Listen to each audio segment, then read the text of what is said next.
നമസ്കാരം. മലയാളി വാർത്തയിലേക്ക് സ്വാഗതം. ഗാസയിൽ ഇസ്രായേൽ വെടിനിർത്തൽ കരാർ ലംഘിച്ചതായി പലസ്തീൻ തീവ്രവാദ സംഘടന വിശേഷിപ്പിച്ചതിനെക്കുറിച്ച് കൂടുതൽ അറിയിപ്പ് ലഭിക്കുന്നതുവരെ ഇസ്രായേലി ബന്ദികളെ മോചിപ്പിക്കുന്നതിന് നിർത്തുമെന്ന് ഹമാസ് പ്രഖ്യാപിച്ചിരിക്കുകയാണ്. ഇത് സംഘർഷം വീണ്ടും ആളിക്കത്തിക്കാനുള്ള സാധ്യത വർദ്ധിപ്പിക്കുകയാണ്.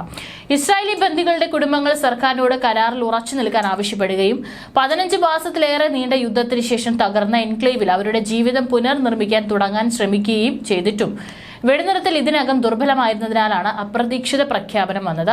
കഴിഞ്ഞ 3 ആഴ്ചയായി സംഭവിച്ചതുപോലെ ഇസ്രായേൽ തടങ്കലിൽ കഴിയുന്ന പാലസ്തീൻ തടവുകാരെയും മറ്റ് പലസ്തീനികളെയും തിരികെ നൽകുന്നതിനായി ഹമാസ് ശനിയാഴ്ച കൂടുതൽ ഇസ്രായേലി ബന്ദികളെ മോചിപ്പിക്കുമെന്നും പ്രഖ്യാപിച്ചു.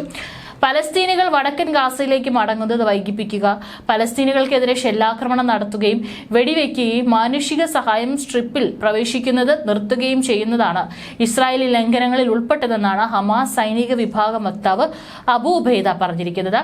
ജാനുവരി 19 ആരംഭിച്ചതു മുതൽ വെടിനിർത്തൽ ഏറെക്കുറെ നിലനിന്നിരുന്നു. എന്നിരുന്നാലും ഇസ്രായേൽ സൈന്യം പലസ്തീനികളെ കൊലപ്പെടുത്തിയ ചില സംഭവങ്ങൾ ഉണ്ടായിട്ടുണ്ട്. ഹമാസ് മോചിപ്പിക്കാൻ ഉദ്ദേശിച്ച ബന്ദികളുടെ പേര് വിവരങ്ങൾ നൽകുന്നതിലും കാലതാമസം വരുത്തി. വെടിനിർത്തലിന് ശേഷം ഗാസയിലേക്കുള്ള മാനുഷിക സഹായത്തിന്റെ അളവ് വർദ്ധിച്ചതായി സഹായ ഏജൻസികൾ പറയുന്നു. എന്നാൽ ഇസ്രായേൽ വെടിനിർത്തൽ കരാർ പാലിക്കുകയും കഴിഞ്ഞ ആഴ്ചകൾക്ക് നഷ്ടപരിഹാരം നൽകുകയും ചെയ്യുന്നതുവരെ ശനിയാഴ്ച നടക്കാനിരിക്കുന്ന അടുത്ത ബന്ദികളെ മോചിപ്പിക്കൽ മാറ്റിവെക്കുമെന്നാണ് ഹമാസിന്റെ ഉബൈദ പറഞ്ഞിരിക്കുന്നത്. ഹമാസിന്റെ പ്രഖ്യാപനം വെടിനിർത്തൽ കരാർ ലംഘിച്ചുവെന്നും ഗാസയിലും ആഭ്യന്തര പ്രതിരോധത്തിനും ഏറ്റവും ഉയർന്ന തലത്തിലുള്ള തയ്യാറെടുപ്പിലായിരിക്കാൻ സൈന്യത്തിന് നിർദ്ദേശം നൽകിയിട്ടുണ്ടെന്നും ഇസ്രായേൽ പ്രതിരോധ മന്ത്രി ഇസ്രായേൽ കാറ്റ്സ് പറഞ്ഞു.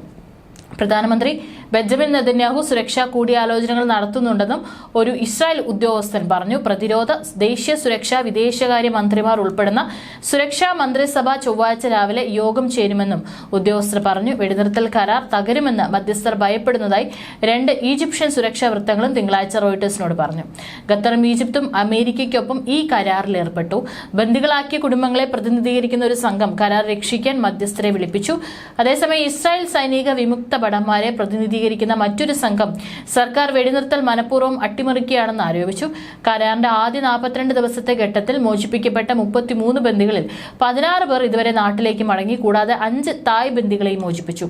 പകരമായി മാരകമായ ആക്രമണങ്ങൾക്ക് ജീവപര്യന്തം തടവ് അനുഭവിക്കുന്ന തടവുകാരും യുദ്ധസമയത്ത് തടവിലാക്കപ്പെട്ട് കുറ്റം ചുമത്താതെ തടവിലാക്കപ്പെട്ട പലസ്തീനികളും ഉൾപ്പെടെ 100 കണക്കിന് തടവുകാരെയും ഇസ്രായേൽ വിട്ടയച്ചു. എന്നാൽ കരാറിന്റെ ആദ്യഘട്ടത്തിലെ വ്യവസ്ഥകളിലൊന്നായ ഗാസയിലേക്ക് സഹായം അനുവദിക്കുന്നതിൽ ഇസ്രായേൽ കാലുവെക്കുകയാണെന്നാണ് ഹമാസ് ആരോപിച്ചിരിക്കുന്നത്. ഇസ്രായേൽ അസത്യമാണെന്ന് തള്ളിക്കളഞ്ഞ ഒരു കുറ്റമാണിത്. ബന്ദികളെ മോചിപ്പിക്കേണ്ട ക്രമം ഹമാസ് പാലിച്ചില്ലെന്നും റെഡ് ക്രോസിന് കൈമാറുമ്പോൾ വലിയ ജനക്കൂട്ടത്തിന് മുന്നിൽ മോശം പ്രകടനങ്ങൾ നടത്തിയെന്നും ഇസ്രായേൽ ആരോപിച്ചു. ഈജിപ്തിന്റെയും ഖത്തറിന്റെയും മധ്യസ്ഥതയിൽ യുദ്ധം അവസാനിപ്പിക്കുന്നതിനുള്ള പ്രക്രിയയിൽ സംശയങ്ങൾ വർദ്ധിച്ചു വരുന്ന സാഹചര്യത്തിൽ ഖത്തറിൽ നടന്ന വെടിനിർത്തൽ ചർച്ചകളിൽ നിന്ന് ഒരു ഇസ്രായേൽ പ്രതിനിധി സംഘം തിരിച്ചെത്തിയതായും നെതന്യാഹുവിന്റെ ഓഫീസ് നേരത്തെ പറഞ്ഞിരുന്നു. ഉടനടി വിശദീകരണമൊന്നും ലഭിച്ചിട്ടില്ല. കഴിഞ്ഞ മാസം എത്തിയ മൾട്ടി ഫേസ് വെടിനിർത്തലിൽ തടവുകാരെ ബന്ദിയാക്കുന്നവരെ കൈമാറുന്നതിനുള്ള കരാറിന്റെ 2ാം ഘട്ടത്തിനുള്ള അടിസ്ഥാനം അംഗീകരിക്കുക എന്നതാണ് ചർച്ചകളുടെ ലക്ഷ്യം.